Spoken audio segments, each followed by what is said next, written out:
I want to talk to you today about daily direction.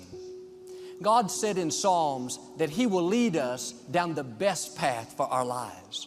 He has the wisdom we need, the guidance, the direction, but it's not going to happen automatically. Every morning we have to go to Him and say, God, show me my assignment. Show me what to do. Show me where to go. Give me the words to speak. Asking for wisdom, for guidance, that's an act of surrender. It takes humility to say, God, you know what's best for me. I can't do this on my own. I need your help. Open the right doors, close the wrong doors, make the path clear. So if you want to make 6 figures, you can't just be talking about you want to make 6 figures. You hear what I'm saying to you tonight? If you do the 3 things I tell you to do tonight, I guarantee you, whatever it is you want to do in life, you'll be able to do. You will be able to accomplish whatever you want to academically, financially, relationally, whatever. So 3 things. All right, now I'm going to tell you this story. I got to get out of here. And the story is about, you guys have probably heard about this before. It was a young man who, he wanted to make a lot of money. And so he went to this guru, right? And he told the guru, I want to be on the same level you're on. And so the guru said, if you want to be on the same level I'm on, I'll meet you tomorrow at the beach at 4 a.m. He liked the beach. I said, I want to make money. I don't want to swim. Guru said, if you want to make money, I'll meet you tomorrow, 4 a.m. So the young man got there at 4 a.m. He all ready to rock and roll, got on the suit. He should have wore shorts. The old man grabs his hand and said, how bad do you want to be successful? He said, real bad. He said, walk on out in the water. So he walks out into the water. Watch this. When he walks out into the water, it goes waist deep. So he like, this guy crazy. Adrian, he like, I want to make money. He got me out here swimming. I didn't ask to be a lifeguard. I want to make money. He got me in. So he said, come out a little further. Walked out a little further. Then he had it right around this area, the shoulder area. So this old man crazy. He making money, but he crazy. He said, come on out a little further. Came out a little further. It was right at his mouth. My man like, I'm about to go back in here. This guy is mine. So the old man said, I thought you said you wanted to be successful. He said, I do. He said, walk a little further. He came, dropped his head in, held him down, hold him down. My man getting scratching, holding him down. I got you. I know you brushed it out, but I got you. He had him held down. I need you for an illustration. He had him held down. Just before my man was about to pass out, he raised him up. He said, I got a question for you. Somebody answer the question for me.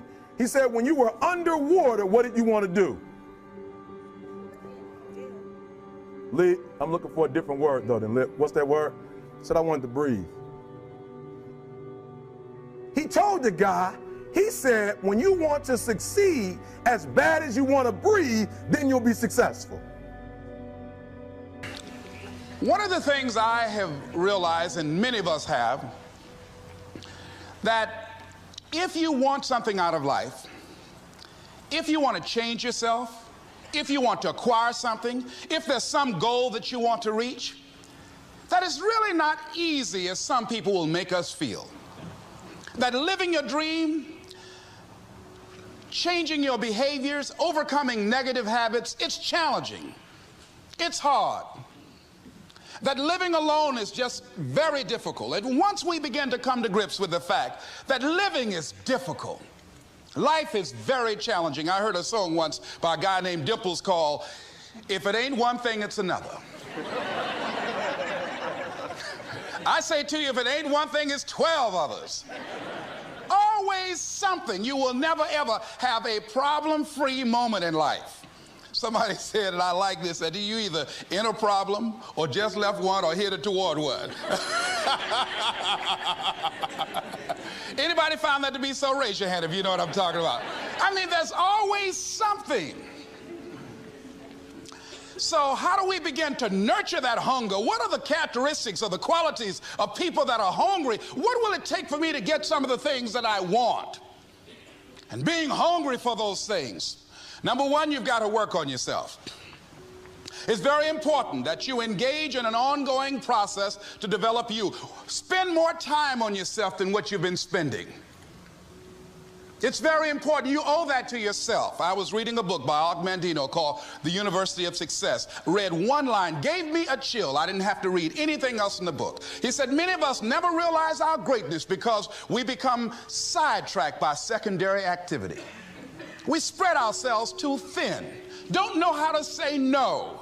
And we find ourselves doing all kinds of things and never ever have time to do those things that we need to do to work on ourselves. And then there goes a second, there goes another second, there goes another second, and we can't stop and hold time. And before you know it, you wake up one day and you're behind on your dreams and your bills.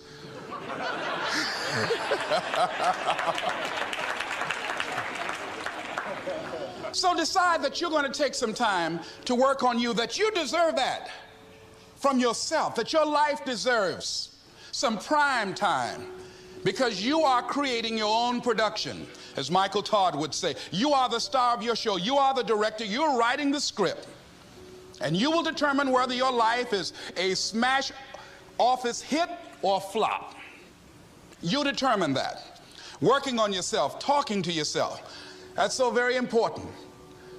Overcoming the negative conversation, that inner dialogue that's going on all the time, even when you don't want it to be there. You can't stop yourself right now from thinking. You can't do it. It's going on. And so learning how to empower yourself, part of doing that is standing up to yourself. You've got to stand up inside yourself sometimes and say, shut up. You've got to do this. I was going to give a presentation, and this voice inside of me saying, you can't do this. You don't have everything it takes. I shut up. I am behind on my bills, and you're telling me what I can't do. I have got to do it. You'll get scared sometimes. Your mind will go blank on you. Some people you will allow to unnerve you, and you wonder, what's wrong with me? I'm not crazy. That's why you've got to learn to make a conscious, deliberate, determined effort to stand up inside yourself. Working on yourself, watching that inner dialogue, it will determine the quality of your life.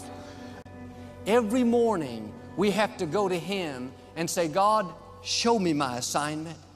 Show me what to do. Show me where to go. Give me the words to speak. Asking for wisdom, for guidance, that's an act of surrender. It takes humility to say, God, you know what's best for me. I can't do this on my own. I need your help. Open the right doors, close the wrong doors, make the path clear. The scripture says, when you acknowledge God in all your ways, He will direct your path.